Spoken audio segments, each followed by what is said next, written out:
Halo pemirsa Jawa Post TV, bagaimana kabarnya Anda? Dan senang sekali tentunya kami bisa kembali hadir di hadapan Anda bersama saya Septi Diajeng dalam dialog spesial.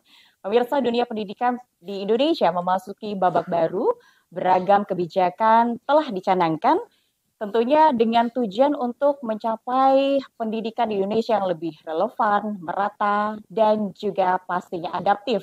Dan tentunya juga pemirsa, ada pembahasan bahwa bahasa Inggris ini akan menjadi mata pelajaran wajib di sekolah dasar dan katalisnya akan ditentukan di tahun ajaran 2027-2028. Dan apa sesungguhnya sebenarnya arah besar dari transformasi pendidikan nasional di Indonesia dan bagaimana juga kesiapan dari pemerintah untuk mempersiapkan sistem pendidikan yang adil sekaligus adaptif terhadap perkembangan zaman. Dengan temanya yakni transformasi pendidikan menuju pemerataan dan juga inovasi.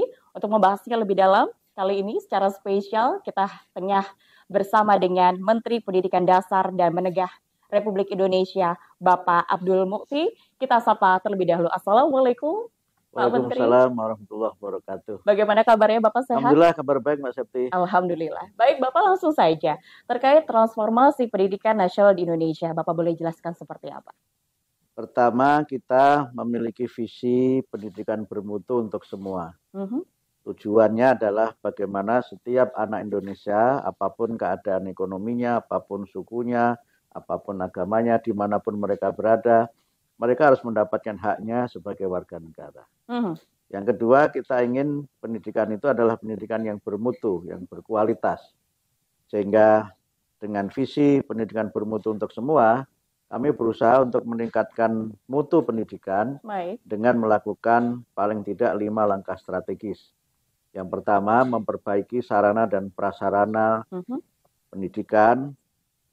2 program yang kita lakukan untuk ini, yaitu revitalisasi gedung-gedung sekolah. Yang kedua, digitalisasi pendidikan. Yang kedua adalah peningkatan kompetensi dan kesejahteraan guru melalui program. Pertama adalah program pemenuhan kualifikasi guru. Yang belum D4 atau S1, kita berikan kesempatan untuk mengikuti program D4 atau S1 dengan beasiswa dari kementerian. Yang kedua adalah program peningkatan kesejahteraan melalui sertifikasi. Kita naikkan tunjangan sertifikasinya dari 1,5 juta menjadi 2 juta untuk yang non-ASN, yang ASN sebesar gaji pokok. Kemudian yang ketiga adalah peningkatan kemampuan guru melalui berbagai pelatihan seperti PPG, kemudian pembelajaran mendalam, bimbingan konseling, coding, dan kecerdasan artifisial, serta program-program pelatihan untuk guru termasuk bimbingan program-program yang berkaitan dengan kemampuan mereka dalam mengelola kelas dan berbagai hal lain yang berkaitan dengan peningkatan kesejahteraan dan kompetensi guru. Baik, luar biasa sekali. Yang ketiga adalah program untuk memperbaiki mutu pendidikan melalui pembelajaran mendalam atau deep learning. Sekarang sudah mulai berlangsung pelatihannya. Kita berusaha mengatasi masalah learning loss dan kemampuan yang rendah dari sisi PISA dan sebagainya dengan memperbaikinya dari hulunya. Ada istilah dari McKinsey itu learning poverty. Yang kita coba perbaiki dari hulunya, dari bagaimana guru itu mengajar. Kemudian berikutnya adalah program untuk karakter, penguatan pendidikan karakter melalui 7 kebiasaan Indonesia Hebat, kemudian Pagi Ceria, dan program-program yang berkaitan dengan bagaimana peningkatan karakter melalui berbagai program, misalnya pramuka sebagai ekstrakurikuler wajib, dan juga mendorong para murid untuk aktif dalam berbagai kegiatan kepemimpinan. Nah, yang kelima adalah program wajib belajar 13 tahun yang dimulai dari taman kanak-kanak. Dan itu sudah ada di dalam RPJPM dan itu akan menjadi bagian dari program kami. Targetnya 1 desa 1 TK. Yang dengan itu kami berharap agar semua anak TK ini dapat belajar, karena banyak penelitian menunjukkan bahwa learning sustainability dan juga kepribadian, rasa percaya diri anak-anak yang punya pengalaman pendidikan di TK itu lebih baik dari mereka yang tidak punya pengalaman. Nah, ini yang coba kita terus lakukan dan sebagian sudah berjalan. Alhamdulillah, mudah-mudahan revitalisasi untuk 16.170 akan selesai pada pertengahan bulan Desember 2025. Ini jauh di atas target yang awalnya 10.440. Digitalisasi akan kita kirimkan, sekarang sudah mulai dikirim ke sekolah-sekolah untuk 288.000 sekian. Interaktif flat panel yang kemarin sempat ramai disebut dengan Smart TV, tapi sesungguhnya adalah IFP. Kita latih gurunya, nanti kita kirim laptop dan kita kirim materi-materi pembelajarannya. Sekarang ini yang sudah terkirim dan sudah dipakai di sekolah itu lebih dari 40.000. Kemudian yang sudah diproduksi siap dikirim, kita targetkan di bulan November nanti, 10 November itu lebih dari 120.000 dan prosesnya sekarang terus berjalan. Kita pastikan itu semuanya sudah bisa dipakai pada pertengahan atau 10 November 2025, tapi pada pertengahan Desember 288.000 itu sudah terkirim secara keseluruhan. PPG tahun ini 600.000, kemudian tahun depan 808.000, kemudian yang tadi kualifikasi D4 S1 tahun ini 12.500, masing-masing dapat beasiswa 3 juta per semester, kemudian berbagai pelatihan semua dibiayai dengan dana BOS atau dibiayai dari APBN Kementerian Pendidikan Dasar dan Menengah. Pak Menteri, luar biasa sekali programnya, 5 komponen tersebut yang pastinya nantinya akan mendukung mutu pendidikan Indonesia jauh lebih maju lagi. Baik, mungkin saya lebih menyoroti ini Pak. Ini ada sesuatu yang menarik bahwa bahasa Inggris ini katanya menjadi pelajaran yang wajib sekali mulai dari sekolah dasar bahkan ke pelosok begitu ya Pak ya, dan katalisnya di tahun ajaran 2027-2028. Mungkin dari 5 komponen tadi yang ingin saya tanyakan adalah terkait kompetensi tenaga pengajarnya. Bagaimana untuk persiapannya sendiri, kesiapan dan juga infrastrukturnya? Jadi kita ingin menyiapkan anak-anak kita ini kemampuan-kemampuan untuk mereka memasuki dunia global. Mereka harus punya kemampuan yang diperlukan untuk kehidupan dan penghidupan. Karena itu, selain tadi bahasa Inggris yang dimulai kelas 3 SD di tahun 2027-2028, juga yang sekarang sudah kita mulai adalah pembelajaran coding dan AI. Sudah mulai tahun ini, walaupun memang masih merupakan mata pelajaran pilihan, karena kita masih melatih guru-gurunya. Pada waktunya nanti ketika semua guru yang mengajar mata pelajaran ini sudah kita latih, mungkin pada waktunya juga akan kita wajibkan coding dan AI ini. Terkait dengan bahasa Inggris, kami sudah rapat beberapa hari yang lalu dengan Dirjen GTK untuk penyiapan pelatihan gurunya. Bahkan sekarang kalau Kak Septi sudah mengikuti di media, sudah dibuka itu pendaftaran untuk guru-guru mengikuti pelatihan bahasa Inggris.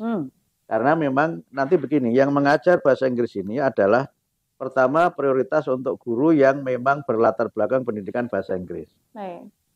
Nah, yang kedua adalah guru-guru yang dia tidak berlatar belakang bahasa Inggris, tapi sudah menjadi guru. Jadi semacam kemampuan tambahan. Karena SD kelas 3 itu kan masih guru kelas. SD kelas 4 juga masih guru kelas. Sehingga karena guru kelas itu mengajar semua mata pelajaran, kecuali agama, kemudian olahraga, dan keterampilan serta kesenian, maka guru kelas SD ini kan harus punya kemampuan bahasa Inggris. Nah, kalau SMP dan SLTA kan sudah ada guru bahasa Inggrisnya. Nah, nanti kita buka pelatihan itu dan kita bekerja sama dengan perguruan tinggi seperti halnya program afirmasi untuk D4 atau S1 juga kerjasama perguruan tinggi, termasuk pelatihan deep learning dengan perguruan tinggi, termasuk juga BK juga dengan perguruan tinggi, sehingga kami selalu dalam pelaksanaan ini tidak menggunakan jalur yang diragukan secara kelembagaan, tapi justru kita pilih institusi yang memang memiliki reputasi, yaitu perguruan tinggi, dan tidak semua perguruan tinggi yang kami nilai memiliki kualitas yang memang memungkinkan mereka untuk mengajar dengan sebaik-baiknya. Baik, jadi bisa dikatakan program lebih diintensifkan lagi ya Pak ya, untuk tenaga pengajar sekali lagi untuk bisa mengenyam tadi lebih dalam lagi ilmu dari bahasa Inggris untuk nantinya diajarkan kepada siswa dan siswa. Dan bahasa itu tidak sekedar bahasa sebagai alat komunikasi. Bahasa adalah juga bagian dari mata pelajaran yang di dalamnya diajarkan kemampuan berpikir. Jadi language and thinking itu juga dua hal yang tidak dapat dipisahkan. Yang kedua adalah language and culture, bahasa dan budaya, itu juga katanya juga sangat erat. Nah, kemudian yang ketiga tentu saja adalah language as a science, bahasa sebagai ilmu. Tapi kita ingin untuk yang SD nanti, bukan yang language as science, tapi language sebagai a means of communication, sebagai alat komunikasi, bahasa sebagai medium untuk mengajarkan kemampuan berpikir, berpikir tingkat tinggi, berpikir logis dan sistematis, kemudian bahasa untuk mengenal budaya negara-negara lain. Baik. Jadi dia tidak sekedar sekali lagi language as language, tapi language yang memiliki berbagai dimensi seperti yang saya sebutkan tadi. Luar biasa sekali. Baik, Pak Menteri, kita tahan dulu. Kita akan berbincang lagi di segmen selanjutnya, masih terkait transformasi pendidikan menuju pemerataan dan inovasi. Usai jeda pariwara, kami akan kembali, pemirsa. Kami kembali, pemirsa. Terima kasih Anda tetap setia bersama kami. Masih saya didampingi dengan Pak Menteri, Pak Abdul Mukti. Masih dengan pembahasannya terkait transformasi pendidikan menuju pemerataan dan juga inovasi. Kali ini mungkin yang ingin saya tanyakan, Pak Menteri. Izin, karena mungkin masalah ini masih klasik di Indonesia, yakni terkait belum tuntasnya ketimpangan pendidikan di kota maupun desa, begitu Bapak. Untuk menjawab ini, bagaimana mekanisme baru untuk memastikan sekali lagi jalannya pembangunan nanti kualitas belajar benar-benar merata? Ya, salah satu latar belakang mengapa kami mengangkat visi pendidikan bermutu untuk semua adalah karena adanya realitas kesenjangan mutu pendidikan dan belum terlayaninya semua anak Indonesia untuk mendapatkan pendidikan. Karena itu kami sekarang mulai mengambil kebijakan yang kami sebut dengan kebijakan pendidikan yang tidak hanya berbasis schooling, tetapi learning. Jadi pendidikan ini tidak hanya schooling dalam pengertian mereka belajar di sekolah formal, tetapi learning, di mana mereka bisa belajar di lembaga-lembaga pendidikan non-formal. Kami berusaha untuk mengembangkan layanan pendidikan di daerah-daerah 3T maupun juga masyarakat yang sering disebut dengan masyarakat yang, mohon maaf kalau istilahnya ini agak terlalu keras ya, masyarakat marginal. Ini tidak hanya di daerah 3T, di kota-kota juga banyak mereka yang memang tidak terlayani pendidikan karena keadaan mereka itu. Maka yang kami kembangkan ada 5 program. Pertama adalah sekolah satu atap. Sekolah satu atap itu sekolah di mana beberapa jenjang pendidikan itu dibangun di sekolah yang sama. Jadi SD bisa dipakai untuk SMP, bisa dipakai untuk SMA. Karena apa?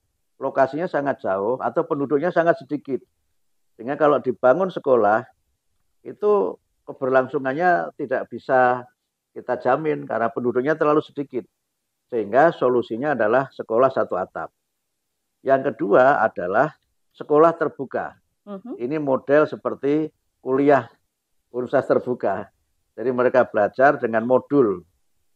Kemudian yang ketiga adalah pembelajaran jarak jauh atau distance learning. Yang ini bisa menggunakan moda Zoom atau moda lain yang menggunakan internet sebagai medianya.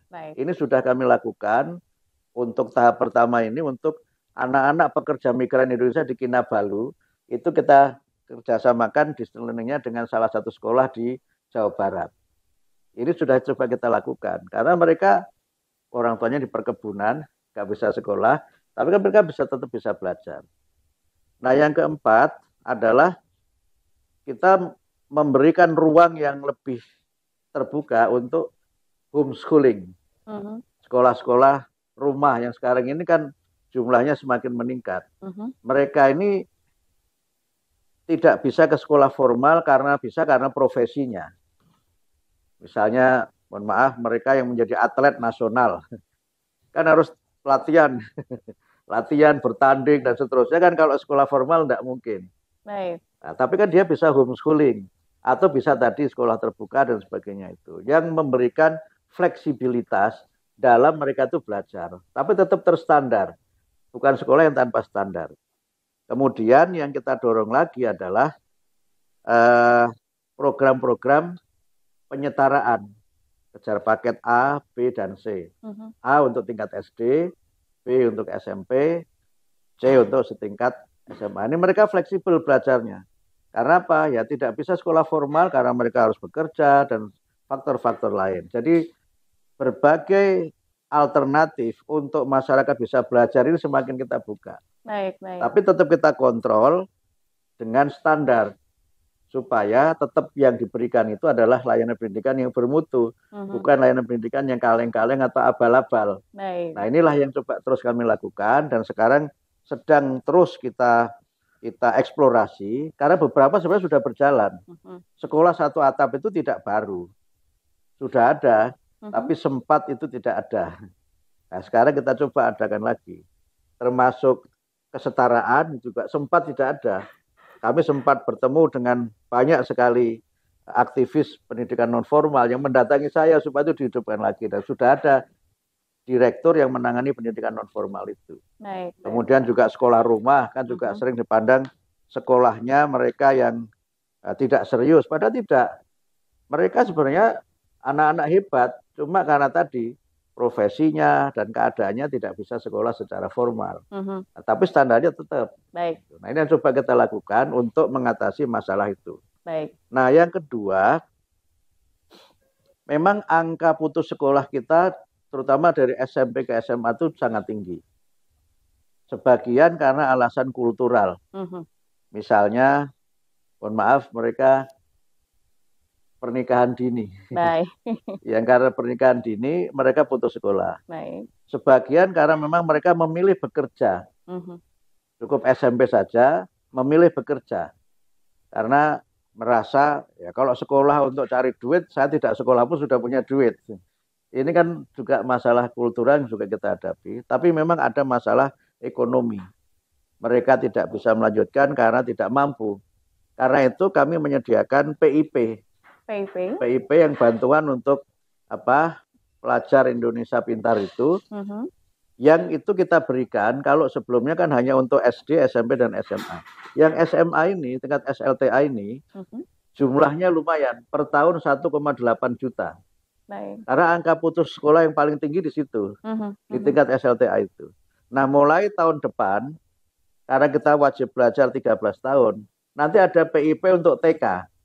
Baik. Ada PIP untuk TK, karena itu wajib belajar. Kan banyak orang tua yang tidak mengirimkan anaknya ke TK, alasannya tidak wajib saja nambah biaya gitu kan. Baik. Nah sekarang ketika kita wajibkan, konsekuensinya kita juga membantu walaupun tidak besar. Baik. Supaya orang tua mengirimkan anaknya belajar di taman kanak-kanak. Jadi bisa dikatakan karena Pak Menteri melihat fenomena banyak yang putus sekolah di tingkat SLTA begitu ya, SMA, maka PIP itu dipercepat mulai dari tingkat taman kanak-kanak. Iya, taman kanak-kanak untuk afirmasi wajib belajar 13 tahun. Yang SLTA sudah lama dan nominalnya menurut saya lumayan lah 1,8 untuk 1 tahun. Baik. Sudah dilakukan beberapa tahun yang lalu, Mbak Septi. Baik, mohon izin Pak Menteri kembali lagi dengan pernyataan Bapak tadi yang bahwa kalau saya bisa menangkap garis besarnya Pak Menteri bahwa Pak Menteri ini lebih mau sekali lagi untuk semua yang akan menyerap pendidikan di Indonesia adalah lebih menekankan kepada learning bukan schooling ya. Jadi bisa melakukan pendidikan itu melalui formal, non formal ataupun bisa ditempuh dengan jarak jauh atau daring. Tapi mungkin yang bisa menjadi pertanyaan saya terkait kesenjangan infrastruktur jaringan internet Bapak di pelosok. Iya, betul. Bagaimana sebenarnya dari Kemendikbud untuk bisa kembali ini seperti apa PR besarnya? Strategi seperti apa? Yang distance learning yang berbasis internet itu untuk daerah memang dia ada internetnya. Yang dia belum ada internet, opsinya 2 atau 3. Opsi pertama, sekolah satu atap. Itu kan sebagaimana sekolah biasa sebenarnya, tapi tidak harus bangun baru, memanfaatkan bangunan yang sudah ada. Kemudian yang kedua, pembelajaran model sekolah terbuka yang berbasis modul. Itu kan nggak harus semuanya online.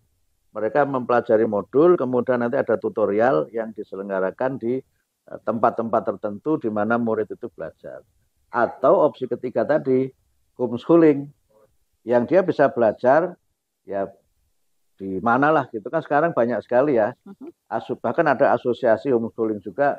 Saya ketemu Kak Seto yang juga tokoh di situ juga menyampaikan ke kami program-program itu. Itu tidak berbasis internet. Tapi terkait dengan itu program digitalisasi, itu kan memang kita petakan daerah kita ini ada 3 kategori.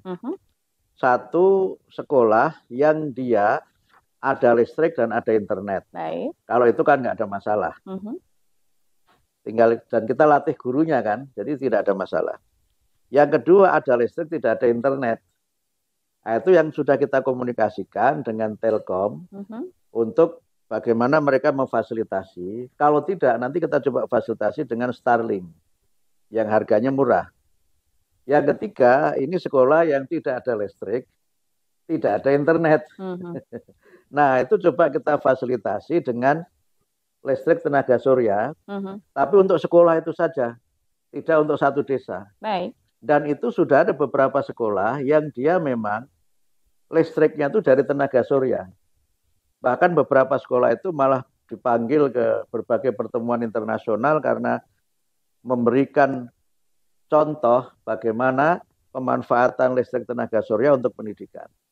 Dan kami optimistis secara bertahap ini dapat kami lakukan sebagai upaya untuk memberikan layanan pendidikan bermutu untuk semua, dimanapun anak-anak Indonesia berada, mereka harus kita berikan kesempatan layanan untuk memperoleh pendidikan yang bermutu. Luar biasa sekali. Sebagai akhir, Pak Menteri, karena waktu kita terbatas, pesan Bapak yang penuh semangat pastinya kepada para pelajar di Indonesia agar terus bisa semangat untuk bisa menghadapi perubahan dunia yang begitu cepat seperti apa, Bapak?